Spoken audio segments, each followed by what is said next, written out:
Bienvenidos a un nuevo episodio del podcast Compliance Matters del Observatorio y el EGNOR de Culturas de Compliance Sostenible. Mi nombre es Enrique Aznar y soy el director del observatorio. Hoy tenemos el honor de recibir a Adriana Hoyos, consultora estratégica, consejera, profesora de Economía Digital e Inteligencia Artificial y fellow de Harvard. Hola, Adriana. Hola, Enrique, gracias por la invitación. Muchas gracias a ti por venir. No. Adriana, tienes un currículum extensísimo, se desprende que eres una mujer de acción y la primera pregunta que te querría hacer es ¿cuáles son los principales retos a los que te enfrentas profesionalmente? Y en particular, como consultora estratégica, al asesorar a las empresas en temas de crecimiento sostenible y gobernanza corporativa. Ok, pues gracias de nuevo por invitarme. A ver, para contestar tu primera pregunta tengo un reto personal que siempre ha estado ahí, que es que me gustan muchas cosas y esto está reflejado en el currículum. Entonces a veces tengo dificultad de qué escoger y a qué decir que no. Eso es como uno de los retos más presentes en mi vida, ¿no? Y a nivel de consultoría estratégica, yo creo que hablemos de retos actuales. La gente está muy perdida en el tema de qué hay que hacer con la tecnología, ¿no? Entonces hay una especie de lo que los chicos llaman hoy FOMO, que es Fear of Missing Out, de inteligencia artificial. Y todos queremos estar, todos lo queremos tener, pero nadie tiene ni idea de cómo se hace. Y específicamente en ese tema me encuentro como el que al interior de las compañías, la gente que está en la dirección o inclusive en los consejos, pues es la generación que menos sabe del tema.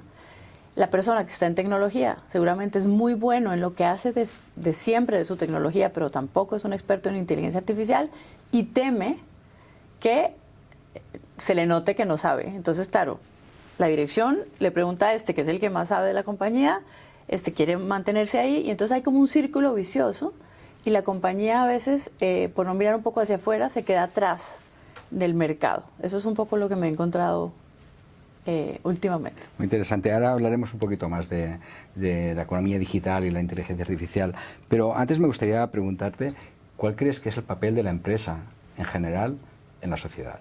Bueno, para mí la empresa es el motor de la sociedad. O sea, sin duda alguna nos tienen engañados los gobiernos de que ellos son los que producen cosas. Los gobiernos no producen sino gastos. O sea, yo entiendo que tiene que haber control y un poco de orden y dirección y un sostén social. Pero verdaderamente sin las empresas no hay economía, sin la economía no hay progreso, sin el progreso no hay sociedad. Entonces, a mi manera de ver, voy a hacer una opinión, tú ya me conoces, soy un poco controversial, pero me parece que en Europa se les ha olvidado que la empresa es lo más importante con respecto al crecimiento económico y a tener medios para que la sociedad esté bien, ¿no? Entonces todos queremos un Rolls Royce parqueado en la puerta en el sentido de seguridad social, educación, gratuidad de todo. Y realmente cada vez estamos golpeando más a las empresas o están los gobiernos golpeando más a las empresas y además como vilificándolas de que son el demonio. Los ricos, las empresas, los empresarios, los bancos y en últimas ellos son los únicos que generan empleo, por ejemplo. Entonces, cuando salen estos presidentes a decir hemos generado 180,000 puestos de trabajo y todos son públicos, eso no son puestos de trabajo, esos son gastos. Entonces, no me quiero meter en ese tema político, pero sí creo que especialmente en Europa, si no se despiertan un poco más y entienden que hay que fomentar las inversiones extranjeras, fomentar la innovación y todo el tema de research en innovación, que en Europa no hay una sola compañía de tecnología. La única es Spotify. De las grandes no hay ninguna. Entonces, óigame, ¿para dónde va Europa con este nivel de gasto que tiene? ¿No? Siempre hablando un poco del buenismo. Eso hay que mantenerlo y para eso tienen que consentir a los empresarios. Una indicación de esto es que cuando hablas de la tecnología, que la mayor empresa europea por capitalización es una empresa de lujo y moda, no es una empresa tecnológica, ¿no? Exacto. O sea, ahí está muy bien, es enorme y todo lo que quieras, pero... Pues hablemos un poco de tecnología. Sabes que este observatorio pues, discute o intenta promocionar el diálogo sobre cuestiones de ética, sobre cuestiones de compliance, sostenibilidad, gobernanza.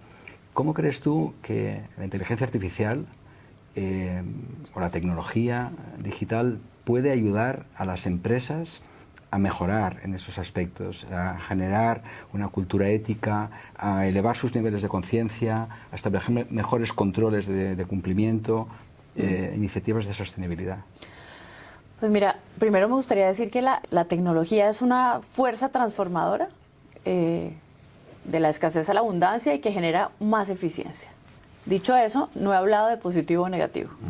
O sea, eso es como tener en la mano una cerilla y yo con la cerilla puedo prender una vela, una chimenea o incendiar una casa. Entonces yo creo que la inteligencia artificial y la tecnología están al servicio de los humanos y para eso tiene que haber una cultura organizacional fuerte donde se dirija hacia dónde quieren enfocar esa tecnología. Lo que está pasando hoy en día con estos modelos de los Large Language Models, LLMs, es que son tan poderosos que los mismos que los programan no saben de todo lo que son capaces de hacer. O sea, muchas veces uno les pregunta, oye, ¿por qué pasa esto? No entiendo. Y ellos verdaderamente no entienden de dónde sale. O sea, hay mucho miedo a ese respecto y ahorita hablamos si quieres. Pero yo creo que hay una cantidad de oportunidades, más a un costo mucho menor, ¿no?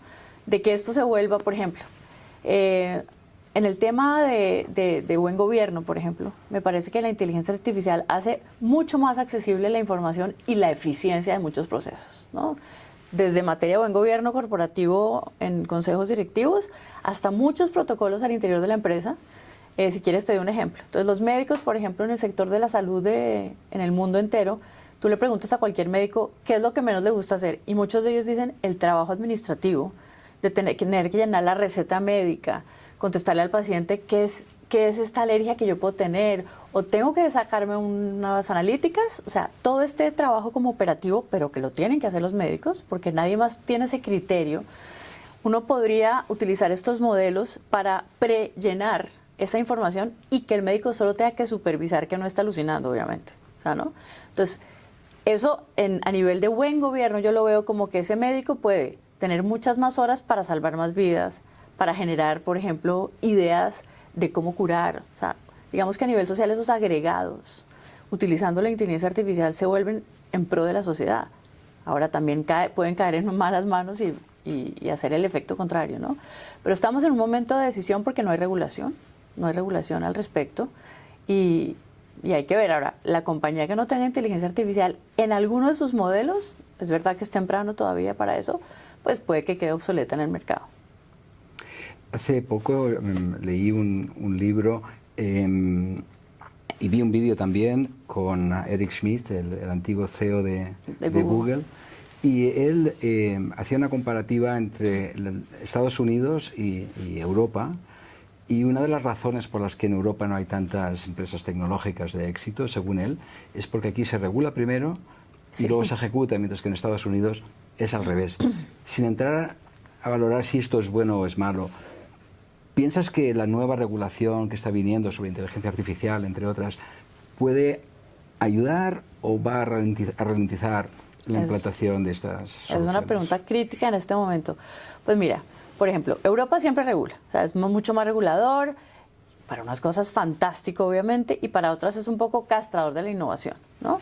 Entonces, en el tema del AI Act de Europa, que salió primero y no sé qué, no sé si te lo has leído, yo no soy abogada, pero pues me lo he leído, y lo que pasa es que están basados en una inteligencia artificial. Toda esta ley grandísima, discutida, debatida, está basada en una inteligencia artificial antes de ChatGPT. Entonces, claro, pues si usted se basa en Siri y en Alexa, ¿no?, que eran malos. Realmente Siri y Alexa, seguramente ahora con estos modelos van a mejorar, pero hasta ahora le toca uno repetir, no hace la cosa bien, o sea, no es tan eficiente. Entonces realmente esa regulación lo que hace es buscar un poco de transparencia, pero nada que impida los verdaderos riesgos que se corren con estos modelos nuevos, ¿no? En Estados Unidos, en cambio, hasta ahora, la administración Biden está haciendo, dígame, ¿qué vamos a hacer? Pero hay un problema, y es otra vez lo mismo. Las generaciones y las profesiones de los reguladores, eso influye, ¿no? Son generaciones mucho mayores en general, pues habrá excepciones de algún senador joven, pero ese senador joven te aseguro que es abogado, o sea, y uno lo ve aquí en la universidad. No es un tecnólogo, ¿no? No tiene por qué saberlo, o sea, digamos, y mis alumnos ahora saben, o sea, preparar mis clases hoy es más complejo porque los alumnos saben más que yo o usan más que yo en ciertas cosas, en las redes sociales, la inteligencia artificial, todo esto chat, lo están explorando ellos. Entonces, vuelvo a centrarme en la pregunta. Estas generaciones no entienden de inteligencia artificial. Vimos hace una semana el número X hearing del Congreso americano a Zuckerberg, ¿no? Y a 5 CEOs de inteligencia artificial de otros temas, y un senador le pregunta, pero ¿cómo así, señores? Si ustedes no cobran por eso, entonces ¿cómo hacen dinero? O sea, uno no puede preguntar eso en el Congreso americano cuando son las empresas más grandes del mundo desde hace ya muchos años, ¿no? Entonces, ¿se dan cuenta estos tipos? Ellos son empresarios privados que tienen que velar por el valor de sus acciones y de sus accionistas, y se dan cuenta que no hay regulación todavía, pero que se las van a meter, ¿no? Entonces, ellos están acelerándose a hacer lo que más puedan antes de que lo regulen. Entonces, por un lado hay mucha innovación y estamos viendo o sea, como milagros en la tecnología. No lo imaginábamos, tú lo sabes. O sea, sí. Midjourney, DALL-E, o sea, es impresionante, ¿no? Que yo le meta un PDF a esto y esto pueda hacerme un sílabus, un vídeo, un deepfake, todo gratis además, ¿no? Entonces, los americanos se la pasan debatiendo y diciendo como perros bravos, pero realmente es muy político porque estas grandes tecnológicas, a diferencia de Europa, porque en Europa no se puede, son grandes donantes de estos políticos, ¿ok? Entonces, en la campaña de Biden, por ejemplo, que costó $9 billones con B, ha sido la campaña más cara de la historia de la política. O sea, la segunda más cara es la de Hillary, que costó 1.5 billones.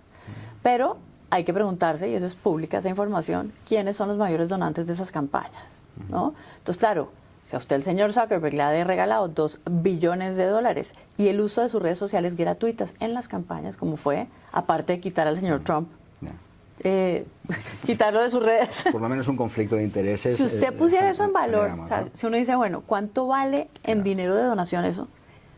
Yo creo que tienen mucho más cuidado de no molestarlos tanto. Es mi percepción. Lo que hace que haya una corporatocracia hoy en día que no estamos viendo nunca en la historia, peligrosísima. Porque ahí sí me parece que las corporaciones no tienen por qué definir el futuro de la sociedad. O sea, son el motor de la sociedad económico, pero el futuro de la sociedad lo deciden las personas a través de sus líderes, ¿ok? Entonces, por Estados Unidos, el rollo de los donantes, eso me parece, esos lobbies súper pesados. Y Europa, que es tan burocrático y tan pesado y tan lento que yo quiero ver cuándo le van a meter a esta legislación el tema de ChatGPT, que es verdaderamente lo que puede ser, digamos, más riesgoso para la sociedad. Ahora hablaremos del futuro, pero has mencionado riesgos. ¿Cuáles crees que son los riesgos principales de esta tecnología y qué es lo que nuestra audiencia tendría que empezar a preocuparse por intentar, por lo menos, conocer? Mira, los riesgos son muy preocupantes, verdaderamente. Yo soy una optimista y creo que se viene una era de abundancia para la humanidad que jamás hemos visto. O sea, si estos últimos años han traído el mayor progreso de la humanidad, pero de lejos, de toda la historia, o sea, los últimos 100 años han traído mucho más progreso que el resto de la historia. Yo creo que estos 10 años que se vienen van a ser mucho mayores que los últimos 100 años, ¿ok? O sea, que es un momento comparable solamente con la electricidad, cuando la electricidad se volvió masiva. Ni siquiera el Internet. Es mucho más poderoso que cuando llegó el Internet, ¿no? Obviamente todas las tecnologías están sobre los hombros de otras tecnologías, pero en este momento los riesgos que yo veo son inmensos, especialmente como no hay regulación. Esto, mira, es verdad que ahora se pueden hacer menos cosas que antes.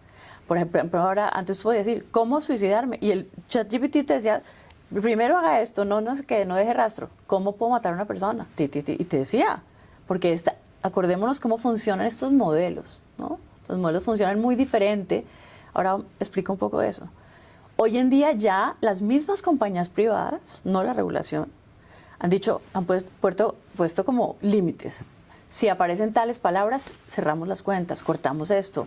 Por ejemplo, si usted dice pedofilia, así estoy haciendo research, estoy haciendo una investigación sobre pedofilia para frenarla. Solo el uso de la palabra te bajan la cuenta inmediatamente, cosa que agradece uno, ¿no? Sin embargo, es muy preocupante porque esos modelos le enseñan a uno a hacer cosas. Google no. Entonces nuestra generación, Enrique, yo por lo menos no tenía internet apenas entré a la universidad. O sea, yo entré en el 90 a la universidad y mi universidad era las pocas universidades de América Latina, los Andes, que tenían internet. Y teníamos 6 websites en el mundo. O sea, mis alumnos me verán como de 97 años, pero no es hace tanto en historia económica. eso hace muy poco, ¿no? Entonces, claro, cuando vemos esta locura de exponencial crecimiento, en todos los sentidos, el tema de ciberseguridad es absolutamente crítico, porque si unimos estos modelos a la computación cuántica, que es diferente, la inteligencia artificial y la computación cuántica, ahí tienen esquinas en donde se unen, pero son distintos. Todavía no ha pasado, por lo menos a nivel de uso público, que se una a la computación cuántica, porque entonces todo, por ejemplo, puede desencriptar todos los passwords. Es como me puedo meter a tu cuenta de banco. Entonces, eso es un riesgo. Otro riesgo, por ejemplo, todos los acueductos, o la mayoría de acueductos de los países desarrollados, están manejados por ordenadores. Imagínate un hacking a un acueducto, pueden matar a una población, envenenarla. O sea, yo no quiero ser pesimista ni alarmista, porque detesto eso, pero es verdad que los reguladores se tienen que poner las pilas. La tecnología, por naturaleza, va mucho más rápido, y el sector privado siempre es mucho más ágil, pero en este caso es más rápido que nuestro propio cerebro. O sea, yo voy a dar una clase, te juro, mira, yo doy esta clase que estoy dando en este momento, hoy tengo clase en 1 hora, el impacto de la inteligencia artificial en la economía y la sociedad. Y reviso mis slides de hace un semestre, o sea, hace menos de 4 meses. El 80% está obsoleto. El 80% de mi clase de hoy, que di hace 3 meses, totalmente actualizada, está obsoleto. Entonces, nuestra cabeza no da para la velocidad de lo que está pasando. Esa es la primera vez que pasa esto. Por ende, nos estamos volviendo súper dependientes de los algoritmos, pero dependientes para cosas muy importantes. O sea, preguntémonos qué pasa si hay un apagón. Esa es otra. El apagón. También las redes eléctricas están controladas por ordenadores que están conectados. Y este Internet of Things, que es maravilloso para muchas cosas, que yo no soy tan amiga de los Alexas, préndeme la televisión, Alexa, apágame el horno. A mí no me parece tan chévere que en la casa uno use mucha inteligencia artificial. De hecho, ya los aparatos como los teléfonos nos oyen, nos miran. Yo a veces siento que hasta nos leen la mente. Es una cosa impresionante. Eso es ilegal. Por lo menos Snowden lo describía claramente, ¿no? Que toda esta información está controlada. Es ilegal que las plataformas digitales entre sí se compartan información. Entonces vemos que estos señores han decidido comprarse entre sí. Entonces Facebook es dueño de WhatsApp, de Instagram, de Facebook, de todo este Meta que se volvió... Sí. Y lo mismo con Google, de YouTube, no sé qué. Entonces, ¿qué pasa? Que entre ellos ya son una sola compañía, entonces no es ilegal compartirse entre Facebook e Instagram. Pero de todas maneras, haz la prueba. Te metes a Facebook y pones, Adriana, muy bonita tu blazer gris. Y los 10 minutos en Amazon te aparecen una ad de blazers grises. Entonces, son plataformas diferentes, compañías diferentes, están haciendo ilegal, pero no hay nadie que haga un compliance de eso, ¿no? O sea, esto es un tema, yo le digo a los chicos, no estamos en una era de cambio, estamos en un cambio de era, y para mí el siglo XXI empezó ahorita. Empezó hace 1 año con ChatGPT público, porque lleva un poco más de tiempo. Pero bueno, sigamos, porque si no me enredo con este tema. No, muy bien. ¿Y cómo ves el futuro? Es decir, dices que eres optimista. ¿Cómo ves el mundo, cómo ves las empresas dentro de 10 años? A ver, yo no creo que las máquinas reemplacen al ser humano completamente, por lo menos en muchas décadas, pero lo que sí veo es que los humanos que no usan inteligencia artificial sí los van a reemplazar los humanos que usan la inteligencia artificial. Entonces, yo creo que si esta conversación la fuéramos a tener, o sea, por ejemplo, una pregunta buena es, ¿qué te sorprende de las tecnologías de hoy? ¡Wow! O sea, me sorprende lo que te dije, meter un PDF y que en 2 minutos yo tenga un curso entero, un video, un deepfake, todo gratis. Eso me sorprende. Si tuviéramos esta conversación dentro de 1 año, ¿qué crees que pasaría? Porque es que el futuro ahora de predecir primero es dificilísimo predecir el macro. En general siempre ha sido difícil, ¿no? Y ahora te digo por qué. Pero a 1 año, que no es mucho en nuestro tiempo mental, pero fíjate todo lo que ha pasado con esto, yo creo que esto va a estar mucho más impregnado en todos los áreas de la sociedad, en el tema de comunicaciones, por ejemplo. No va a haber ningún sistema digital que no tenga embedded inteligencia artificial, ninguno. O sea, email, todo el tema de Office, ya lo estamos viendo con Copilot en Microsoft, está totalmente metido en los procesos empresariales. Entonces, ¿qué pasa? Las empresas tienen que empezar a decidir cómo usar los modelos. Una buena idea que yo siempre aconsejo es, con toda esta tecnología gratuita, cree su propio modelo interno donde usted pueda mirar quién maneja esta información, quién tiene acceso a esta otra y generar un Large Language Model de cooperación interna dentro de la compañía que haga que se modernice, que los procesos sean mejores, que la comunicación entre la gente sea más chévere, que la sostenibilidad sea una cosa transversal a la empresa y no una cosa por allá que hay que cumplir y que se hacen unas metas 10 y en el consejo porque si no hay multas. O sea, yo creo que la multa está bien, es un buen nudge, pero hay que generar una cultura de todos. Efectivamente. Y por lo que estás diciendo, sí ves la inteligencia articral como una herramienta para La inteligencia artificial es espectacular. O sea, yo creo que, de nuevo, yo creo que si tú me preguntas cuál es el mayor riesgo de la humanidad hoy en día, yo no creo que sea la inteligencia artificial, yo creo que sigue siendo las armas nucleares. Y más en este momento tan bonito en el que estamos, que es un desastre, a ver si cambian los gobiernos, porque Dios mío. Pero yo sí le tengo mucha fe a esta cosa. Es curioso cuando uno oye hablar a los que están creando estas tecnologías, ¿no? Hay unos asustados, hay unos que no están asustados. Por ejemplo, hay un señor que se llama Yann LeCun, que es, o sea, para mí es de los mejores en el tema de inteligencia artificial, y el tipo dice, no veo la posibilidad de hoy al robot asesino, o sea, de humanos. Sí es verdad que es la primera vez en la historia de la humanidad que una especie está creando artificialmente una especie superior a sí misma. Es así, ¿no?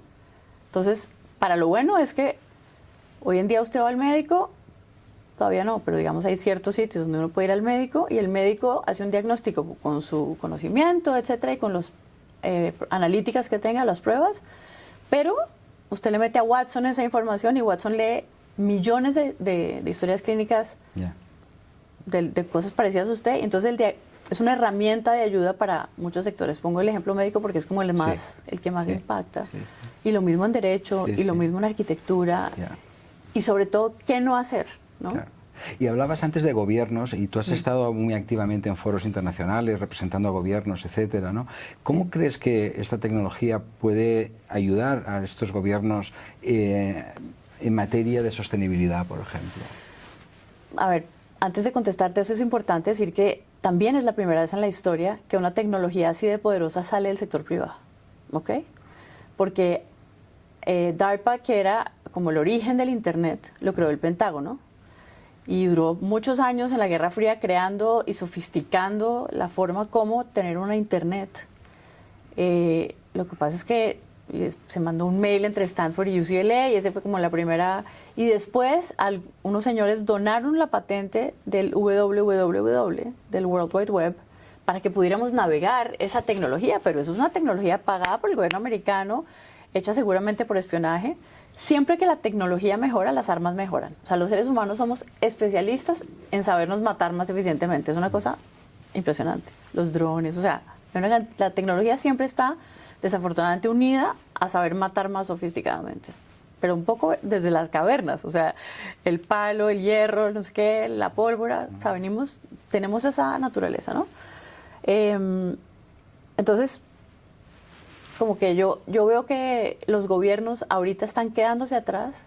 Alucino que no haya una competencia dentro del gobierno americano, por ejemplo, donde haya una tecnología interna pública para utilizar esta maravilla de sistemas en eficiencia, en no duplicidad de administración, o sea, una cantidad de cosas que se pueden hacer espectaculares. ¿Qué es la más espectacular, Enrique? Que es la que me preocupa que no estén haciendo los gobiernos. La definición de pobreza, digamos, es la falta de acceso a los mercados. Y no hay nada que dé más acceso que las inteligencias artificiales y la tecnología, ¿sí? Entonces, los mercados son el mercado financiero, el mercado de la educación, el mercado de la salud, el mercado del turismo, todos esos mercados. Entre tú menos tengas acceso a cada uno de esos mercados, eres más pobre. Entonces, estas tecnologías dan acceso a todos esos mercados. Miremos el fintech, lo que ha revolucionado, por ejemplo, el tema de la banca. Entonces, genera una absoluta, digamos, acceso a una cantidad de gente de población mundial. Hoy en día el 60% de los humanos están conectados a Internet, pero eso es poquitico. O sea, digamos, en términos de inequidad... Tenemos 2.000 millones de personas que no han visto un teléfono. Es gente que no tiene acceso, pero que de todas maneras vive mucho mejor que hace 100 años. ¿Ok? En 30 años se ha reducido la pobreza extrema a unos números locos de 70% al 8%, incluido el COVID. Eso es una locura de chévere, pero nadie lo dice porque como lo que vende es lo malo. Entonces, por eso te digo que yo soy optimista y que ese 8% de pobreza absoluta siempre habrá en algún momento, punto de la humanidad, en una guerra o en países donde los dictadores quitan el acceso a la comida, como Venezuela. O sea, siempre habrá pobreza absoluta en sitios puntuales por la naturaleza humana. Pero no porque el sistema esté generando esas pobrezas. Hay como una percepción en las juventudes de que, oh, qué horror, qué pobreza. No, hoy tenemos acceso a la información en vivo de lo que está pasando en todas partes. Lo que vende es lo negativo. Entonces, claro, nuestro cerebro, nuestra amígdala, que es la que está encargada del fight or flight, está diciendo, estamos terrible. No, estamos mejor que nunca en la historia de la humanidad. Nunca hemos estado. Nunca la sociedad, nunca la humanidad, toda la humanidad, no algunos, ha estado en un momento mayor de progreso y de prosperidad. Entonces, ¿que habrá inequidad? Sí. ¿Qué me preocupa de la inequidad de la tecnología? Porque estos son temas todos muy grandes. Me preocupan los superhumans. Este tema de poder editar con CRISPR, que es una tecnología, la genética de los humanos. A mí sí me preocupa que el día de mañana una gente tenga el dinero de editar a su hijo y volverlo un superhumano, y eso va a generar, aparte del gap digital que estamos hablando también, a mí esos superhumans son los que me preocupan, que se generen dos razas. Necesitaríamos otro podcast Sí. para hablar de los transhumanistas, por ejemplo, ¿no? Los cyborg, etcétera, ¿no? Por eso, Interesantísimo, entonces, sí. yo creo que todos ya somos un poco cyborgs. A mí esa parte me gusta. Si tú tienes un empaste, eres un cyborg. O sea, la primera causa de mortalidad de la humanidad por muchos años, por muchos siglos, fueron las caries, porque infectaban el cerebro y mataban. Entonces, si tenemos un empaste, ya somos un poquito cyborgs. Y obviamente si pueden imprimir, como ya pasó en Harvard, un páncreas en 3D, que un profesor lo tiene puesto, además fue el que él se voluntarizó para hacerlo, lleva 4 años con el puesto, perfecto. Están mirando, se aprueban ya en la FDA la sangre O negativo, yo soy O negativo, hecha en laboratorio. Eso es fantástico. Y eso es un poco cyborg. Pero eso me parece bueno. Pues vamos a tener que ir terminando ya, Dale. Adriana, pero te quería preguntar una pregunta que pregunto a todos los entrevistados. Dale. ¿Piensas que la expresión ética de los negocios es un oxímoron? No, sabes que no le pongo tanta atención a la ética de los negocios, porque yo creo que la ética de los negocios está en la ética de las personas. Y pues obviamente y en la regulación. Porque a ti la única cortapisa que tienes es una regulación que te dice, usted no puede hacer eso, pero además lo que te dijeron en tu casa, en tu entorno, en tu cultura, en tu colegio. Entonces yo creo que eso va mucho más allá de solo la empresa. Es verdad que en las empresas se contagia la cultura. En las empresas, en los países, uno llega de países como el mío que son un poco más asalvajados. Yo soy colombiana. Y entonces uno ve que la gente, no sé, en el autobús hay una fila. Y uno no se mete, no se cuela en la fila. Entonces, claro, empieza a contagiarse esta cultura de la ética, y yo creo que las empresas tienen que tener buenos parámetros y protocolos de ética, porque no todo el mundo es igual. Entonces yo creo que sí, pero más que de los negocios lo veo así. Muy bien. Adriana, es un placer hablar contigo. Sí, Espero que nos volvamos a encontrar hablando de estas cosas. Muchas gracias por venir. No, a ti por la entrevista, espero que haya salido bien. Y hasta muy pronto. Muchas gracias. Muchas gracias a ti. Pues este es el podcast de hoy. Agradecemos a Adriana que haya compartido estas ideas con nosotros, y espero que hayáis disfrutado tanto como he disfrutado yo. Nos vemos pronto. Gracias.